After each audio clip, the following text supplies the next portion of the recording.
Hello,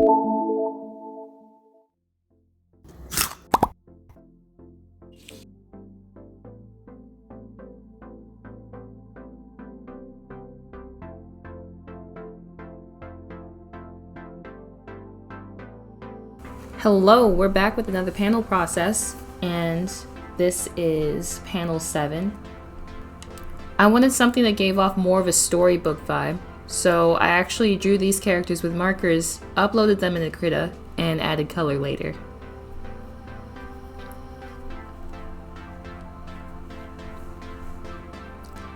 To help achieve this same storybook vibe and texture, I actually got a JPEG image of a piece of paper, and I overlay this on top of everything to give it more of a textured look. So it doesn't matter if I use plain markers or I just use the bucket fill tool, it will now look more hand-drawn, which is good. The reason why I'm still using digital art instead of just drawing each panel is it'd be a lot faster and it's easier to work with. Many artists use something called a thumbnail when they're doing this process. A thumbnail is essentially a quick, sketchy version of what you want to do in your panel. I have a storyboard actually drawn onto one of my sketchbooks. So rather than thumbnails, I just do that. And I change it as I go. I have the scenes planned out in my head, and I do have the sketches down in my storyboard. When it comes to actually doing the full panel, I'll do a sketch layer like I'm doing right now. And I keep realistic anatomy in my head. It helps me position things better. I stick to more organic shapes when I do this. And once I actually start refining it, I make it look more chunky and cartoony.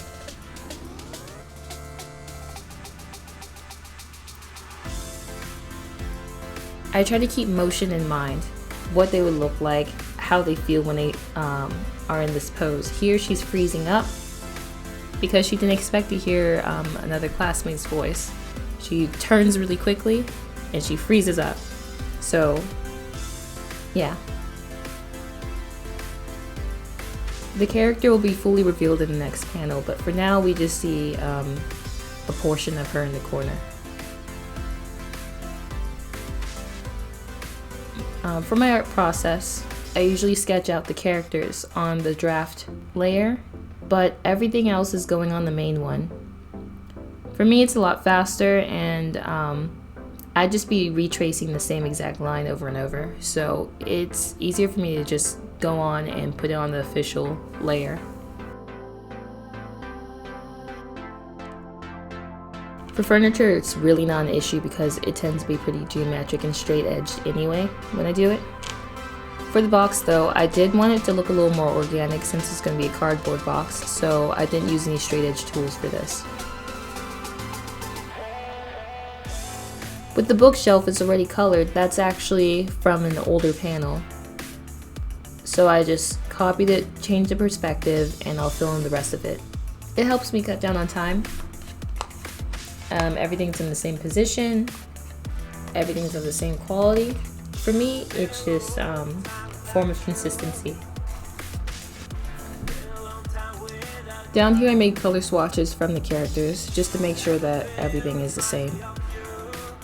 I really want to work on consistency, so I'm using models for every panel. I don't really tend to stick to one specific art style.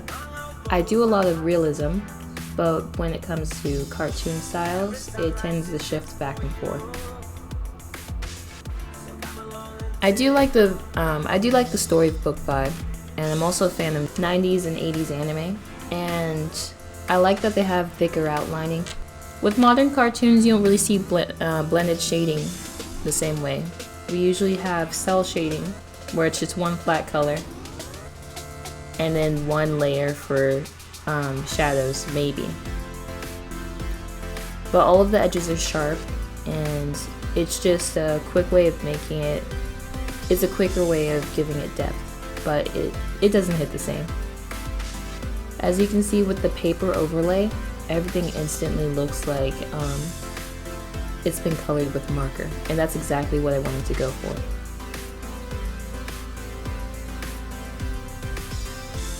With digital art, it's also easier to clean up all my lines, and I can always change colors if I don't like them later down the line.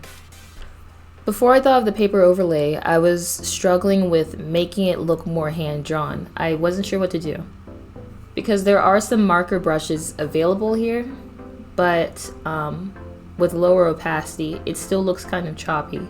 It doesn't automatically blend, and I wasn't sure what else to do. I'm still shaping my art style as I go, so I learn new things with each panel. And you'll most likely see that if you go and look at the comic. By the end of the intro, it will be established, and whatever I have by then, that's what I'm sticking with completely.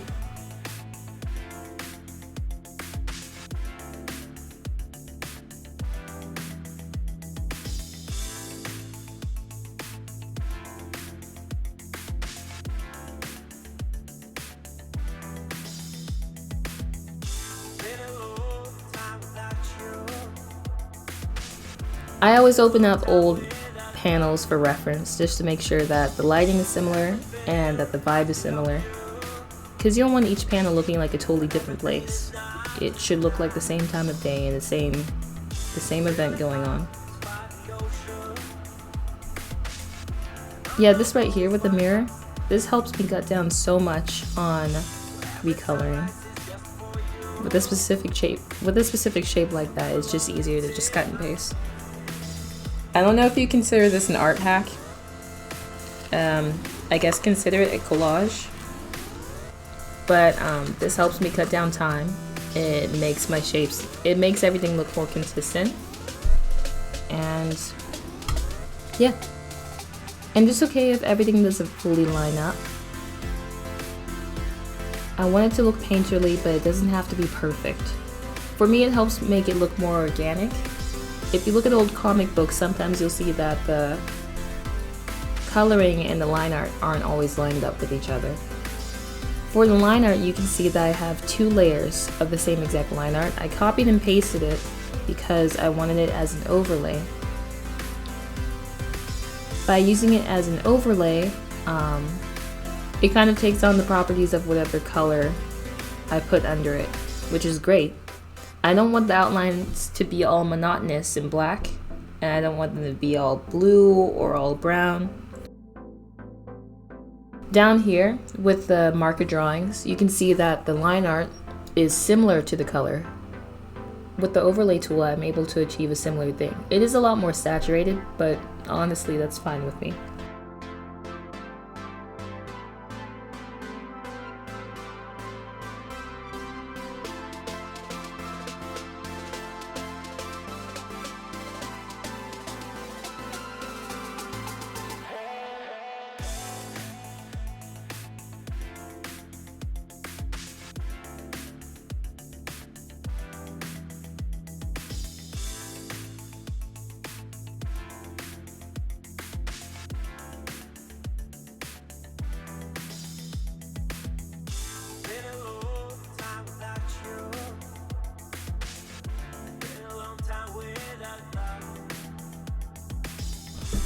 Okay, I finished the coloring process and I'm going on the shadows. Doing the shadows is my favorite part of the drawing, actually. The drawing is cool, but you have to be really careful to make sure it looks right. The coloring process can be tedious. Finding the right color scheme and making sure that it's not too bright, it's not too light. You can see that my colors are kind of bright here, but I'll fix that as I go. So what I'm doing for the shadows right now, I'm actually just selecting the parts that I want to shade. I'm only selecting the parts that I want to shade. The lighting in the previous scenes was coming through the windows directly in front of the bookcase. So from here as a side view, that means that Artie's back will be lit, but everything facing the bookshelf will be in the shadow. For Ivy, there's actually a window behind her, but it's not as big and it's not as close, so I'm trying to take that into account.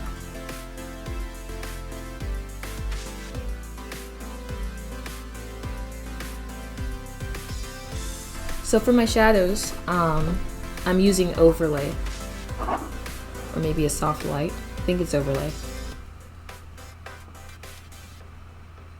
I just want the colors to be bright and dynamic. And since that's what I did for the bookshelf, I have to keep it consistent. The overlay tool is my best friend. It really makes the process so much faster. You can always lower opacity, but with this it always takes on the properties of the color underneath. So it really helps with blending. So what I'm doing now is I'm getting the blur tool just so the lines aren't so harsh. And I'm trying to keep some depth in there, going in and out of the bookshelf with the shadows. Okay, here I am going back and darkening her eyes. I want the outline for her eyes and her eyelashes to be dark, similar to the reference drawing. Okay, so for me personally, the characters still look too bright in this scene. They're looking highlighter bright while everything else is looking darker and deeper. So what I'm going to do is come back with a second shadow layer and select the areas that I want to look normal.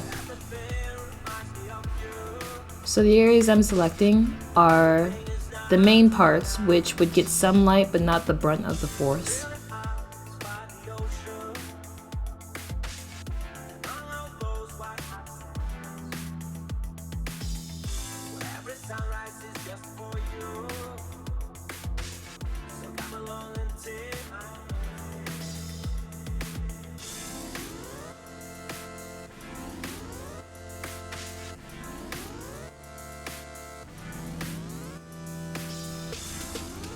With the extra layer, the lighting looks so much more dynamic, and I'm really happy with the effects.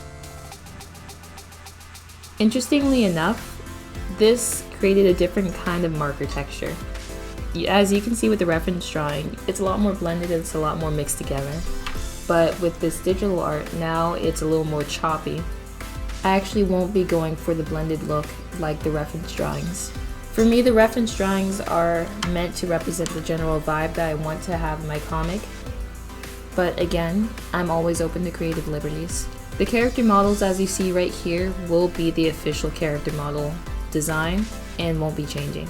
But the color schemes and body proportions are official. There are some shows out there that I really admire for doing whatever they want, including My Life as a Teenage Robot and JoJo's Bizarre Adventure.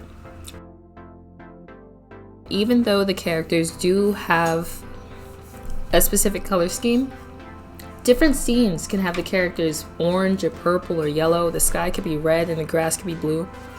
It just depends on what the artist wants to do. With JoJo's Bizarre Adventures, this happens every episode. Sometimes it doesn't even make sense. But that's the fun of it. I mean, in the cartoon world, it doesn't always have to look like reality. It's a gift that we have control over what things look like. And with the ability to make it any color you want, why not? The creators behind Into the Spider-Verse actually talked about how they chose the color schemes for their movies. And basically, their reference shots of New York City would look one way, but when they interpreted it for their movie, they thought, what does this feel like? What does the city feel like? And that's how they got those deep purples and bright blues and vibrant colors, because this is the vibe of the environment. And when you make that visually clear, it completely changes the story's outlook. The fact that we as artists can just show things as we see it is amazing, and I'd love to do that in my story. So with my comic, I will be taking creative liberties with my color schemes, with the lighting. I want to make this dramatic. In the past, I've done speed paints on another channel, but this one is just for my comic. So I've done art with the city or with different people in dramatic scenes or just a simple portrait. And with this comic, I want every piece to look like a finished work. So I hope you're looking forward to my future work. I intend to be more consistent with my art process. I'm terrible at time management, but I really care about the story and I want it to look good. So bear with me. For the speech bubbles, I'm using the same paper texture, and I'm just coloring it to match the character that's speaking. So yeah, this was the process for just one panel. but the further I go along, the faster these panels would be made. This took me, let's see, about 2 hours. But in the future, I will be cutting that time down, hopefully. If you're interested in seeing little updates here and there, I do have an Instagram. It will be in my bio. If you have any questions or requests for future videos or any processes you want to see, you can always comment or DM me on Instagram.